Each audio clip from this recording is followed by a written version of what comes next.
अस्सलाम वालेकुम। उम्मीद है आप सब खैरियत से होंगे। मैं हूं डॉक्टर आकिब जवेद। आज का जो हमारा डिस्कशन का टॉपिक है वो है कि स्पर्म की जो मोटेलिटी होती है वो कितनी इंपॉर्टेंट होती है। दूसरा क्वेश्चन है एस्टिनोस्पर्मिया क्या होता है। तो सबसे पहले हम ये डिस्कस करेंगे कि स्पर्म की मोटेलिटी होती क्या है।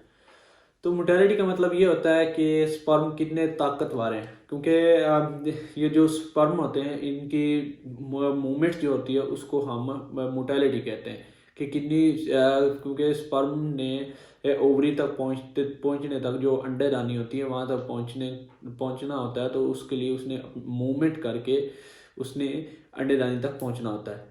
तो इस जो मूवमेंट होती है इसको कहते हैं मोटेलिटी। तो नॉर्मल जो मोटेलिटी होती है जिसको हम नॉर्मल कहते हैं वो तकरीबन 40% होती है। 40% से अबव जो होती है वो उसको नॉर्मल मोटेलिटी कहते हैं, और अगर जो लेस देन 40% हो तो वो इन मोटाइल स्पर्म होते हैं। आम लोग ये समझते हैं कि स्पर्म काउंट का होना ही ज़रूरी है, ना कि उनकी मोटेलिटी का होना ज़रूरी है। तो अगर स्पर्म ना हो तो उसको उसके एक टर्म होती है उसको कहते हैं एजोस्पर्मिया, जिसमें ये होता है कि स्पर्म नहीं होते हैं। लेकिन असल बात ये होती है स्पर्म काउंट बेशक जितना ज़्यादा हो जाए, नॉर्मल जो स्पर्म काउंट होता है तकरीबन वो 15 मिलियन से अबव होता है।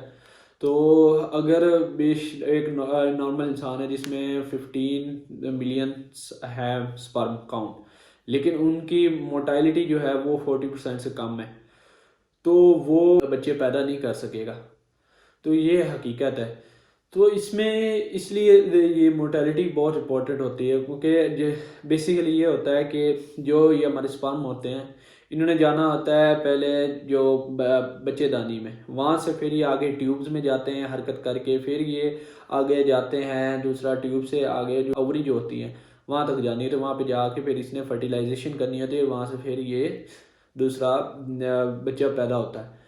तो ये सारा प्रोसीजर होता है। अगर स्पर्म ताकतवर नहीं होंगे, वो मूव नहीं मतलब मरे हुए होंगे, मूव नहीं कर सकते होंगे, तो मर्द बच्चा नहीं पैदा कर सकता है। इसकी एग्जांपल हम इस तरह भी ले सकते हैं कि अगर 100 बंदों की रेस लगवाते हैं हम लाहौर से इस्लामाबाद तक, तो उनमें से 10 लोग कामयाब हो जाते हैं और बाकी जो 90 लोग हैं वो वहीं लाहौर में ही थक जाते हैं, आगे नहीं जा सकते।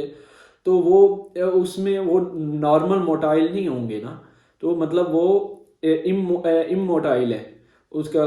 तो इसी तरह ये स्पर्म में भी यही होता है कि हेल्दी स्पर्म होंगे वो मूव हो जाएंगे, और जो मतलब वीक होंगे तो वो मूव नहीं कर सकेंगे, वो वहीं के वहीं रह जाएंगे। तो ये होता है असल में स्पर्म की मोडेलिटी। तो अगर जिनमें स्पर्म की मोटेलिटी कम होती है उसको हम कहते हैं एस्थीनोस्पर्मिया। ये इसकी टर्म है जिसको हम एस्थीनोस्पर्मिया कहते हैं। इसमें यह होता है कि जो स्पर्म की मोटेलिटी होती है वो बहुत कम होती है। ठीक, अब हम इसकी नेक्स्ट बात करते हैं कि इसको हम ट्रीट कैसे कर सकते हैं अगर किसी बंदे में स्पर्म की मोटेलिटी कम हो।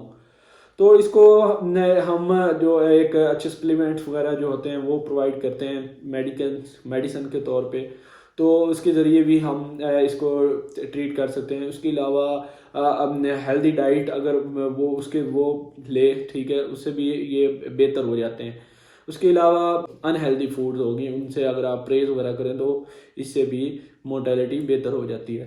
तो अगर इन सब चीज़ों से मोटेलिटी ना बेहतर हो स्पर्म की, तो हमारे पास नेक्स्ट ऑप्शन होता है IUI, जिसको कहते हैं इंट्रा यूट्रीन इंसेमिनेशन। इसमें बेसिकली ये किया जाता है कि जो हमारा जो सीमन होता है उसमें से ताकतवर जो स्पर्म होते हैं वो निकाल लिए जाते हैं। वो निकाल के उनको डायरेक्ट इंजेक्ट किया जाता है ओवरीज में। तो उसके जरिए इस तरीके से फिर वो इनकी दूसरा बच्चे पैदा करवाते हैं। तो ये था स्पर्म की मोटेलिटी। मेरी वीडियो बनाने का मकसद ये था कि एक अवेयरनेस देना कि जब भी आप सीमन एनालिसिस करवाएं तो उसमें स्पर्म काउंट के साथ आप स्पर्म मोटेलिटी भी लाजमी देखें, क्योंकि अगर स्पर्म काउंट ठीक है, उसकी मोटेलिटी सही नहीं है, तो जो मर्द होगा उसके वो बच्चे पैदा नहीं कर सकेगा। अगर वो पैदा करता भी है तो वो अबॉर्शन हो जाएगा, ठीक है। तो या कंप्लीट में भी पहले तो बच्चा होगा नहीं, अगर होगा भी सही, लेकिन वो फिर बच्चा ज़ाया हो जाएगा, तो ये प्रॉब्लम आ सकते हैं। तो उम्मीद है आपको इसके बारे में क्लियर हो चुका होगा। मिलते हैं इंशाल्लाह नेक्स्ट वीडियो में एक नए टॉपिक के साथ। अगर मेरी वीडियो आपको पसंद आती हैं तो मेरे चैनल को आप सब्सक्राइब कर दें, लाइक कर दें और दोस्तों में शेयर कर दिया करें। Thank you.